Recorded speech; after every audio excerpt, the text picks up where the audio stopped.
BNP সরকারের মন্ত্রিসভায় সুযোগ পাচ্ছেন কারা, মন্ত্রিসভার আকারই বা কেমন হবে, এটা নিয়ে এখন কৌতূহল বিএনপির অন্দরমহল থেকে সাধারণের মাঝেও। 15 ফেব্রুয়ারি প্রধানমন্ত্রী হিসেবে দায়িত্ব নিতে যাচ্ছেন বিএনপির চেয়ারম্যান তারেক রহমান। জুলাই সনদ অনুযায়ী দলের প্রধানের ক্ষেত্রে প্রধানমন্ত্রী হওয়ার যে বিধিনিষেধ তা বাস্তবায়ন করতে হলে সংসদে পাশ হতে হবে। তারপর হয়তো আসতে পারে নতুন সমীকরণ। ভারতীয় প্রধানমন্ত্রী নরেন্দ্র মোদী তারেক রহমানকে যে শুভেচ্ছা বার্তা দিয়েছেন সেটি নবনির্বাচিত একজন নেতাকে যে ধরনের বার্তা পাঠানো হয় তেমনি। তবে এর ভিতরে অন্তর্নিহিত অর্থ রয়েছে।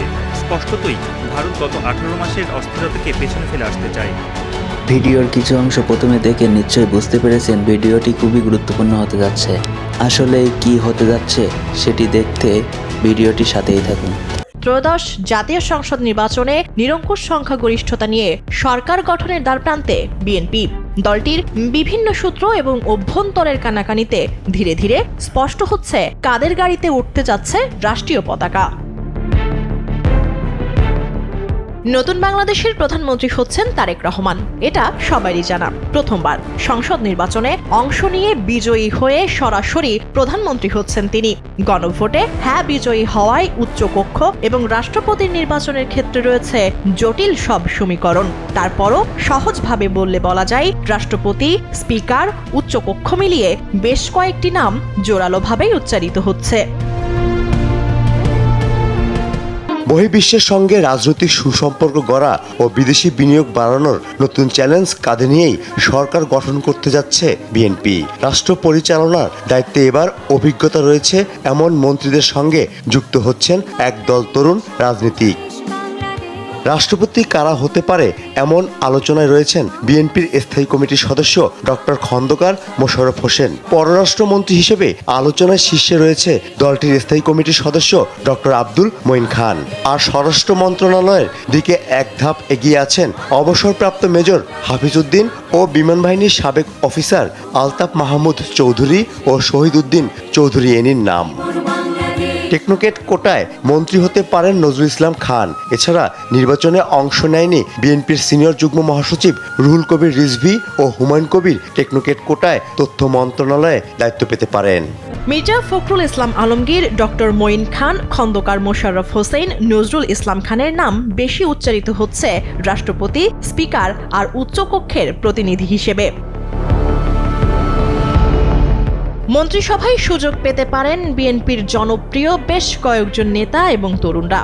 থাকবেন বেশ কয়েকজন টেকনোক্র্যাট মন্ত্রী যারা সংসদ সদস্য নির্বাচিত হননি, কিন্তু সুযোগ পাবেন মন্ত্রিপরিষদে। আকারের উপর নির্ভর করবে কতজন সুযোগ পাচ্ছেন মন্ত্রিপরিষদের তালিকায়। তবে প্রাথমিকভাবে যাদের নাম বেশি উচ্চারিত হচ্ছে তাদের মধ্যে রয়েছেন মির্জা আব্বাস, আমির খসরু মাহমুদ চৌধুরী, সালাউদ্দিন আহমেদ, গয়েশ্বর চন্দ্র রায়, প্রবীণ রাজনীতিবিদ ওসমান ফারুক, ডাক্তার AZM জাহিদ হোসেন, লুৎফুজ্জামান বাবরেরও নাম। চমক হিসেবে মন্ত্রিসভায় থাকতে পারেন বলে বিভিন্ন সূত্র থেকে পাওয়া গেছে বেশ কয়েকটি নাম, যাদের মধ্যে রয়েছেন সাবেক attorney general Mohammad Asaduzzaman, Reza Kibria, barrister Kaiser Kamal এবং ঢাকা 9 থেকে নির্বাচিত হাবিবুর রশিদ, সিলেট 1 আসন থেকে নির্বাচিত খন্দকার আব্দুল মুক্তাদিরের নাম। তরুণ সংসদ সদস্য যারা নির্বাচিত হয়েছেন তাদের মধ্যে মন্ত্রিসভায় স্থান পেতে পারে বেশ কয়েকজন। আলোচনায় আছেন শহীদ উদ্দিন চৌধুরী আনি, ইশরাক হোসেন, ববি হাজ্জাজ, বাংলাদেশ জাতীয় পার্টি বিজেপি থেকে নির্বাচিত আন্দালিব রহমান পার্থ, ব্যারিস্টার কায়সার কামাল। বিএনপি প্রধান তারেক রহমান যদি ইশরাক হোসেনকে মেয়র হিসেবে চিন্তা করেন তাহলে অবশ্য তাকে মন্ত্রিসভায় দেখা নাও যেতে পারে। এদিকে সংসদ সদস্য হিসেবে নির্বাচন করেননি এমন বেশ কয়েকজনের নাম শোনা যাচ্ছে টেকনোক্র্যাট মিনিস্টার হিসেবে, যাদের মধ্যে প্রথমেই রয়েছে রুহুল কবির রিজভীর নাম। প্রবীণ এই রাজনীতিবিদ কখনো এমপি কিংবা মন্ত্রী হননি, তবে এবার তিনি পূর্ণ মন্ত্রীর পদমর্যাদা পেতে যাচ্ছেন বলে আলোচনা রয়েছে। তালিকায় রয়েছেন তারেক রহমানের উপদেষ্টা ডক্টর মেহেদী আমিনের নাম।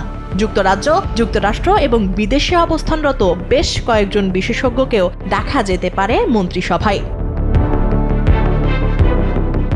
বিএনপি জোট থেকে নির্বাচিত গণসংহতি আন্দোলনের জোনায়েদ সাকি আর গণ অধিকার পরিষদের নুরুল হক নূর মন্ত্রিপরিষদে সুযোগ পেতে পারেন বলে জানা গেছে। তবে কারা পূর্ণমন্ত্রীর মর্যাদা পেতে পারেন আর কারা প্রতিমন্ত্রী উপমন্ত্রী হবেন সেটা নিশ্চিত করে বলা যাচ্ছে না। তবে সিনিয়র বিএনপি নেতা যারা আছেন, পূর্বে যাদের মন্ত্রণালয় চালানোর অভিজ্ঞতা রয়েছে, তারা পূর্ণমন্ত্রীর মর্যাদা পাবেন বলেই শোনা যাচ্ছে। আর এদের বাইরে এবারের সরকারে বেশ কয়েকজন টেকনোক্র্যাট মন্ত্রী পূর্ণ মর্যাদা পাবেন। এছাড়াও গুরুত্বপূর্ণ মন্ত্রণালয়ের দায়িত্ব পাবেন বলেও জানা গেছে। এদের বাইরে মন্ত্রী কিংবা প্রতিমন্ত্রীর মর্যাদায় বিভিন্ন গুরুত্বপূর্ণ দায়িত্ব পেতে পারেন সমাজের বিশিষ্ট ব্যক্তিত্বরা। এমন কথাও বেশ জোরে সোরেই শোনা যাচ্ছে। বিএনপির পক্ষ থেকে দাবি করা হয়েছে 15 ফেব্রুয়ারি নবনির্বাচিতদের শপথ পড়ানোর জন্য। যদিও অন্তর্বর্তী সরকারের পক্ষ থেকে এখনো নিশ্চিত করে কোনো তারিখ ঘোষণা করা হয়নি। শপথ অনুষ্ঠানের পরপরই মন্ত্রিসভার সদস্যদের ডাক পড়বে এবং মন্ত্রণালয় বণ্টন করা হবে বলে জানা গেছে।